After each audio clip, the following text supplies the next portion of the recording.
Finally, if elected to, or re-elected to City Council, when I'm re-elected, Jonathan, when you're re-elected to City Council, you will be but one vote against 7 on any issue. In what way do you feel your personal presence will impact the development of the city in a positive way? First, just to clarify for those watching, is that we're a body of 7, so I'm one of 7, so it would be my one vote as a total of 7. I believe that my presence has been and will continue to be a critical element of the City of Milton. I bring knowledge, I bring experience, I bring over 2 decades worth of hands-on experience identifying the issues for Milton, identifying the solutions for our community, speaking for the citizenry that put me in place to be an elected official.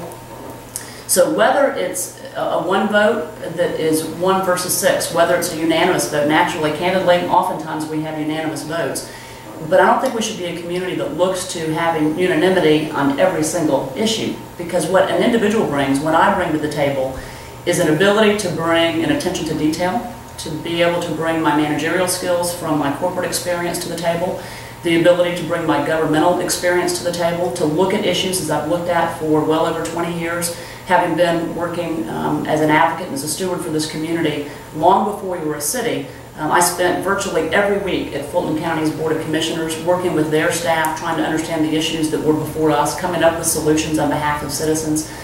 That experience, that knowledge is irreplaceable. So whether I am one vote, whether it is me against the world, that information and the data that I bring to the table needs to be at our City Council table. And so I bring that experience, I bring all of that knowledge that otherwise would not be at the table. I also bring transparency. I'm a firm believer that transparency is a necessity, whether it be in local government, whether it be something that has nothing to do with the municipality. Transparency is important, and our citizens expect that from us.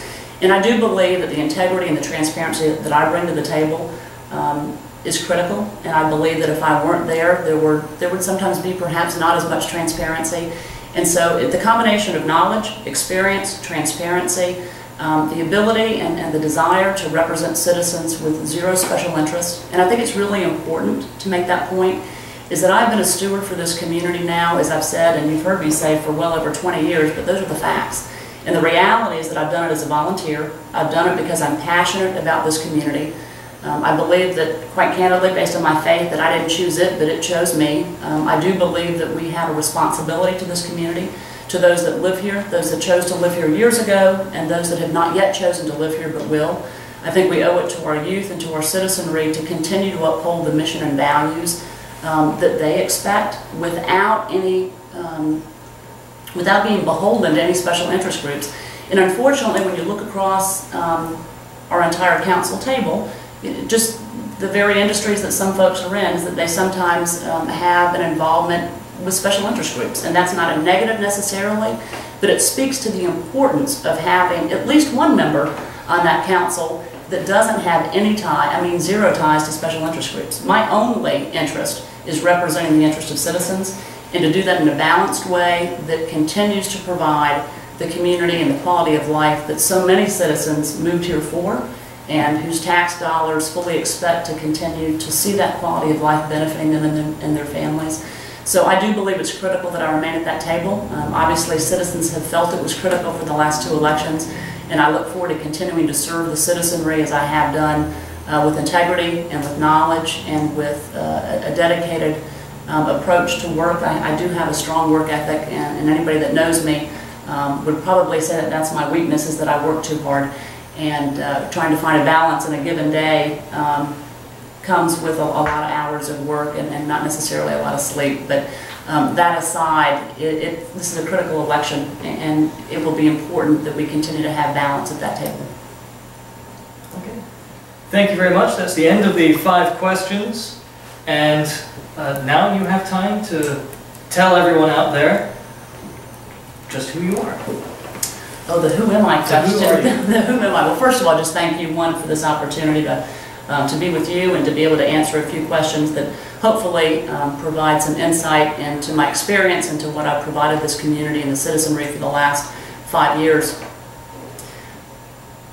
I've been a steward, a volunteer, a council member, living and working in this community for a very long time. My family and I have been here for 23 years.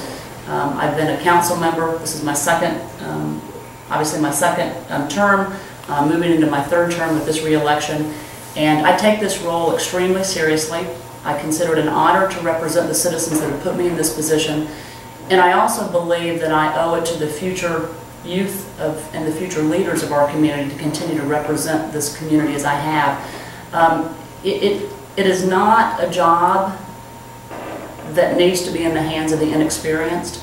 We're a community that spans many miles, that is one of the wealthiest communities in all of Georgia. We're a draw for the Atlanta region.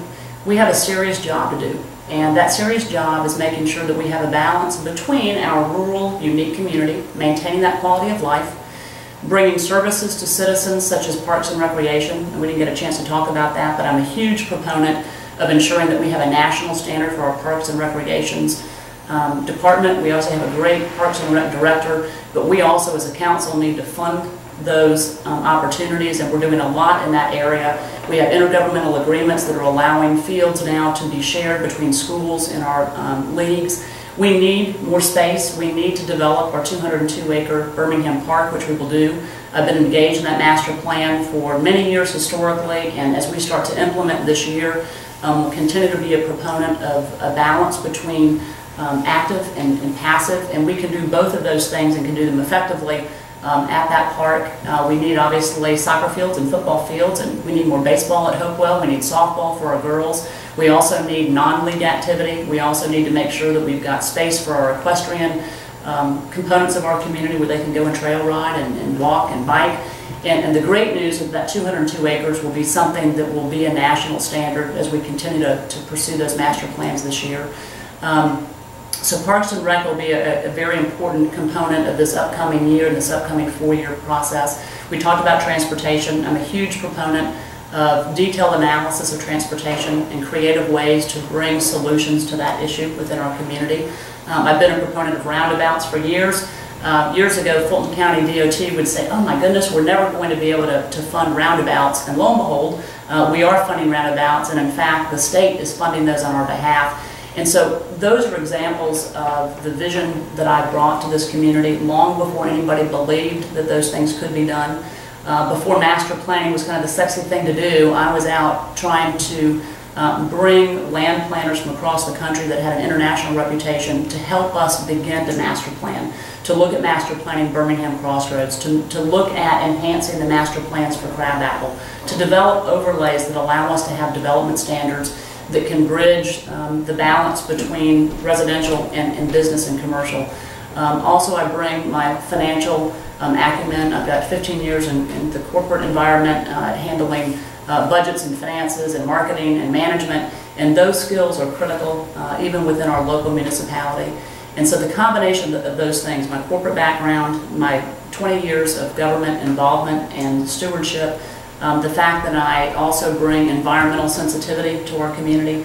My leadership brought the Milton Grows Green Committee, a city sanctioned committee, to the city of Milton, and through that we are pursuing all things that are sustainable, and that's good for business, it's good for the city, it's good for citizens, and it's good for our future. There's also some grants and things that we're able to pursue as a result of that. And these are just a few examples of the skill set that I bring to the table, the knowledge that I bring to the table, and those components that are critical as we move into this next 4 years. And experience matters, and I have experience. I have a proven track record that demonstrates that I am not influenced by special interest, that I have an unbiased approach, that I look at every issue on the merits of that issue. I'm a creative thinker, I'm extremely hardworking, and most importantly, I have all citizens' interest in mind with each and every decision and with each and every analysis. And we do need an analytical approach, and we need transparency.